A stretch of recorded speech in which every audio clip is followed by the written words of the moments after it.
wanesheje.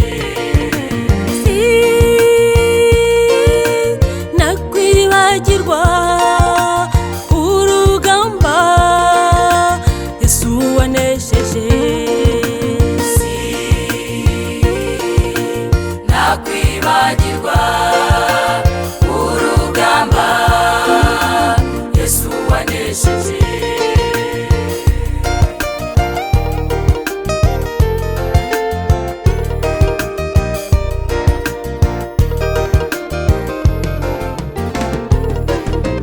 Wavuye mu bubata bw'umwanzi Satani, ambohora ingoyi z'ibicumuro byanjye, anyogesha amaraso yo mu ruhanga rwe no mu rubavu rwe, ampindura mushya.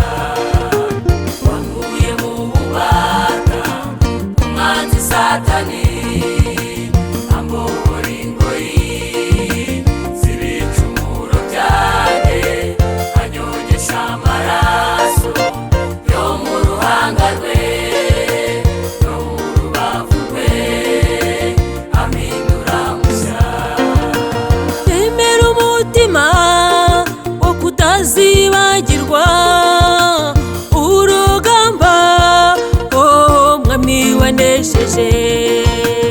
Yongera ubumenyi bwo kutazibagirwa urugamba mwami Yesu wanesheje.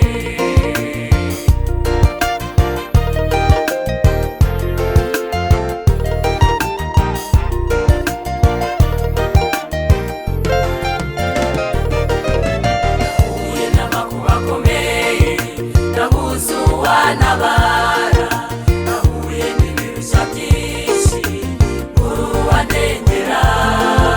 Inkuba zirakubita, imiyaga irahuha, banza amaso mw'ijuru, Yesu ati komera. Nahuye n'amakuba akomeye, nabuze uwantabara, nahuye n'ibirushya byinshi mbura uwandengera. Inkuba zirakubita, imiyaga irahuha, banza amaso mw'ijuru, Yesu ati komera. Temera umutima wo kutazibagirwa urugamba mwami wanesheje. Yongera ubumenyi bwo kutazibagirwa urugamba mwami Yesu wanesheje.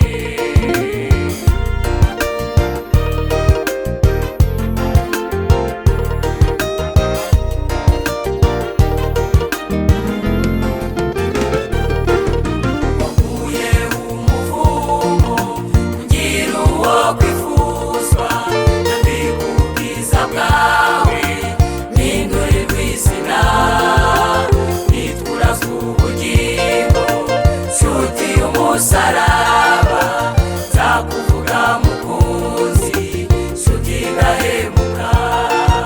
Wakuye umuvumo ngira uwo kwifuzwa, nambika ubwiza bwawe mpindurirwa izina, nituraza ubugingo nshuti y'umusaraba, nzakuvuga mukunzi nshuti ndahemuka. Fasha umwanzuro wo kutaza kuvaho mu ntambara zose zanyuramo.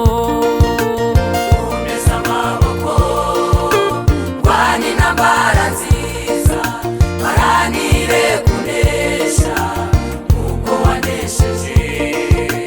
Fasha umwanzuro wo kutaza kuvaho